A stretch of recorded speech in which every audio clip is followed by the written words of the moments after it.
This lens is designed for cinema, but it can give some amazing results for stills photography as well. So in this video, I'm going to show you how I use an anamorphic lens to take cinematic shots just like these. And at the end of the video, I'll show you my editing workflow for how I convert anamorphic images.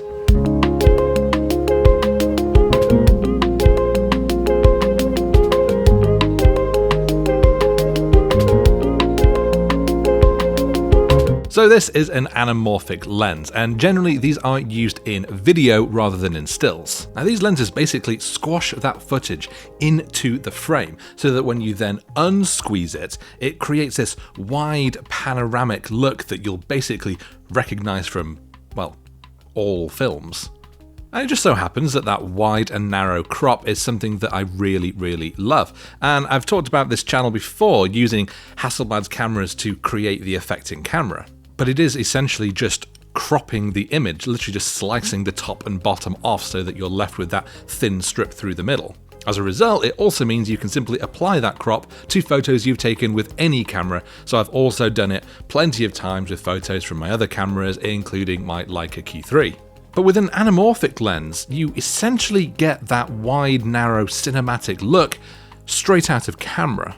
Well, sort of straight out of camera, but I'll come to that later. Anyway, I popped this onto my Canon R5 and I headed out to take some shots.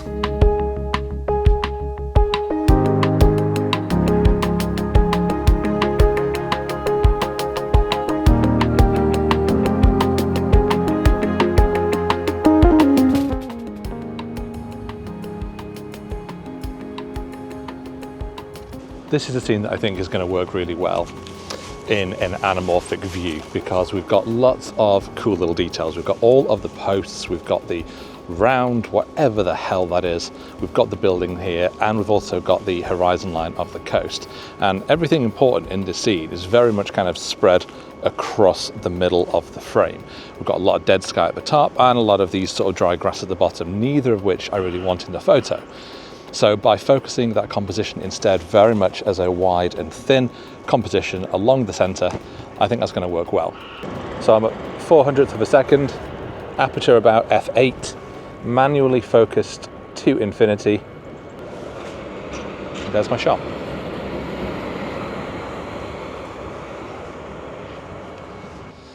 Scenes down here aren't exactly the most beautiful, but they are quite cinematic. And I think because we've got that industrial side of things down here and all this abandoned sort of dead landscape, it does give things a very, I suppose, cinematic view rather than it just being about beautiful landscapes. I have no idea what this orb is. This whole thing over here is a, I mean, I call it a shit farm. Sewage treatment facility. Yeah, you know, a ship farm. So I think this orb has got something to do with that.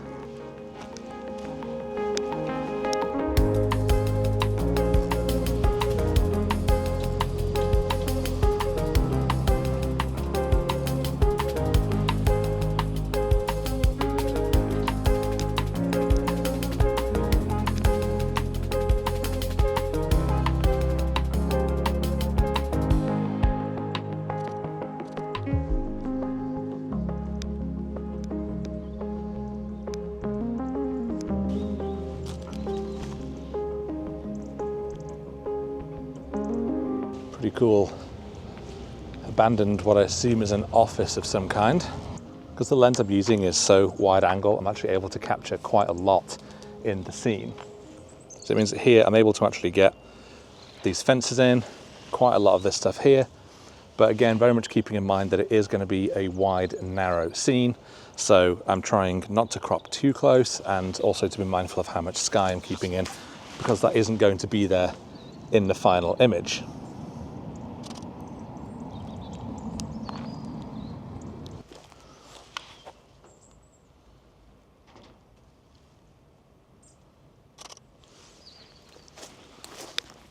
Should be quite a cool scene because we've got a lot of shadow inside and then some nice sky coming out, and I've positioned the street light in the gap in the distance. which I think looks pretty cool.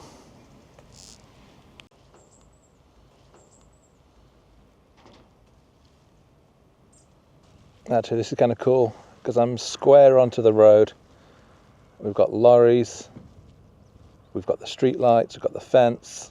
It's a super wide scene. It might look quite cool.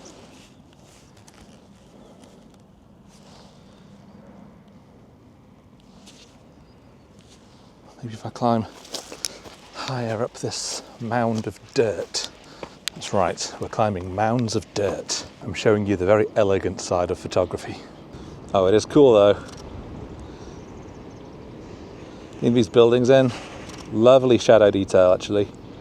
And it works super well having the wide angle lens and knowing that I'm going to be having a nice, wide, thin scene for this shot.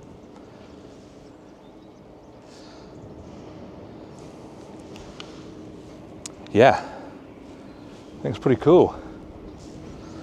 Worth a climb up this disgusting industrial estate. Or whatever it is, just abandoned ground. I mean, look. All these lines, the poo factory in the background. It's not exactly the most salubrious of places I think I've ever brought you. And I apologise for nothing. The sun's gone behind a cloud. One thing I do like actually is how small this lens is. Because proper cinema anamorphic lenses, you know, ones for like big IMAX cameras and things, they can be massive, absolutely enormous. This thing, it's tiny. It's one of the most compact lenses I own, in fact. So it really does kind of lend itself well to being out and about and quickly shooting like this. One of the problems that I did have when simply taking the images is that the photos are not de-squeezed in camera. So what you see when you take the photo is simply that squashed in image. Now, if you're using these on a cinema production and you're shooting video, then often the monitors that you would be using can actually de-squeeze that footage in real time so you can see exactly the shot you're going to get. But because these aren't really designed for stills, that isn't an option that I could use in camera. So I largely just had to guess what the photos were going to look like. I'm behind the shit factory now. There's a footpath that takes me along here and then down into Portobello, which is one of my favourite places to shoot, and I think actually will work really well for anamorphic photos. Because there really is certain subjects that are going to work best. Basically, anything that's sort of long and thin. If you normally like composing your photos as a square with lots of information in the upper part of the frame and in the bottom part of the frame, then this really isn't going to do it for you. I think a pretty simple scene here. Looking at the wall with the steps, I like the hard shadows.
Actually taking the photos with an anamorphic lens is only half the story because there is some absolutely essential editing that needs to be done. So let's go take a look. So here are our photos straight out of camera, and you know what, let's just go to the ones that I've already 5-starred. And let's just load this one up as an example. Immediately you can see that there are two glaring problems with the photo. Number one, of course, the huge barrel distortion from the fact that the lens has been squashed in. That's fine because that is the point of the editing. We are going to pull this image back into shape and get that anamorphic look. But the bigger problem is that this lens isn't really designed for a full-frame camera. And by isn't really designed, I mean it's not at all designed for a full-frame camera. It's actually designed for a cropped sensor, which is why what we also see is this huge black circle around the edges. Basically, this lens is actually too small for a full-frame sensor, and that's why we're essentially just seeing the edges of the lens. It's not a huge problem because we can just simply crop into the image. And I'll show you exactly how I process these images and then make sure that the black isn't visible. But it is a little bit of a shame simply because I wanted to use this in order to kind of get this aspect ratio straight out of camera without having to crop as I would if I was simply applying a panoramic crop to a regular image. So the fact that I'm still having to heavily crop these photos kind of defeats the point, but it's fine. Anyway, let's have a look through, and I'm going to find a photo that I want to convert. You can see I have already done a few already. I really liked this one that I took from the top of that dirt mound. I really like the layout of the buildings. We've got great light coming in. So this Cooper rebar sign is, well, it hasn't loaded properly. There we go. It's really nicely lit. I love the contrasty shadows. And I think it's definitely a good one for an anamorphic shot because all of the interesting stuff, the shipping containers over here, the big warehouse in the background, all of this stuff is very much spread across the center portion of the frame. So I have already done a few edits just to kind of bring this into line. This is the straight out of camera original. So I've simply just done a little bit of color toning, a little bit of exposure adjustment, and I've also straightened it up. So that's our before, that's our after. As you can see, minimal work, but I would rather do that work to the original straight out of camera raw file rather than after we've done the Photoshop work. But now I have done that, I'm going to right click and edit in Photoshop. So the first thing we need to do is simply to de-squeeze the anamorphic photo. Now, if you're working in video in Premiere, because it's a very common thing to do, there is simply a tool that allows you just to click and de-squeeze it. But because it's not really a common photography thing, you've got to do it the manual way in Photoshop. And you do that simply just by resizing the image. So I'm going to bring up the image resize tool. I'm going to click to unlink this. And by unlinking it, it means that I can essentially type in a different number for the width, stretching it out, but not affecting the height. Because really what I'm trying to do here is take that raw file and just stretch it out. But to do that, I need to do two things. Firstly, check what type of anamorphic lens I have. This one has a 1.5 times anamorphic effect. Mostly, as far as I know, anamorphic lenses are either a 1.5 or a 1.33. This one being 1.5. So that means to stretch this image out into where it should be, I need to times its current width by 1.5. Now, I can't really do that sort of maths off the top of my head. So I'm just going to copy that, open my calculator, and 8185 times 1.5 equals 12,277.5 pixels. 12,277. Can you do 0.5? I imagine it's going to be whole numbers only. So let's just go with 12,277. We press OK, and there we go. Suddenly, we've now got this wide and narrow aspect ratio. The proportions of the building are exactly as they should be now. Everything looks much better. And so essentially we do have that straight out of camera anamorphic look with this lens. The only reason that I've got these huge black bars on either side is because I've got a cheaper anamorphic lens that's designed for cropped sensors. You can get anamorphic lenses now designed for full frame sensors, and if I was using one of those, I wouldn't have these black bars. We would simply be able to unsqueeze it and call it a day. And given how much I like these, there's every chance I am going to be buying one. So the cropping I'm doing here is not anything to do with the fact that it's anamorphic. It's simply just because I haven't got the right lens for my sensor size. Anyway, so what I'm going to do is bring up the crop tool, go to original ratio, which is now this, so we can then bring it in. And I'm just going to bring in these corners until they are no longer showing any of the black from where the lens is, and press enter, and then we have our image. Wide, narrow aspect ratio, natively in an anamorphic format, And just for fun then, let's do one more. This is the one that I took of those blocks straight on.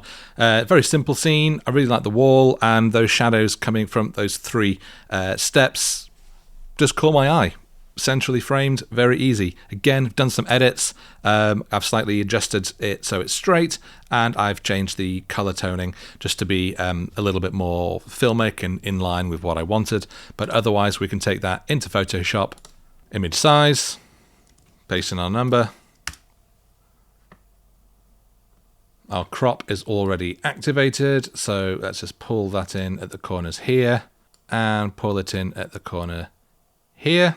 I'm just paying attention that the bricks have got an even amount of space so that they remain centrally framed. And I'm going to pull it down to about here, which I think looks pretty cool. I've actually got a little bit more headroom to pull this up. And there's a shot. I think that looks really cool. This one's definitely my favorite though.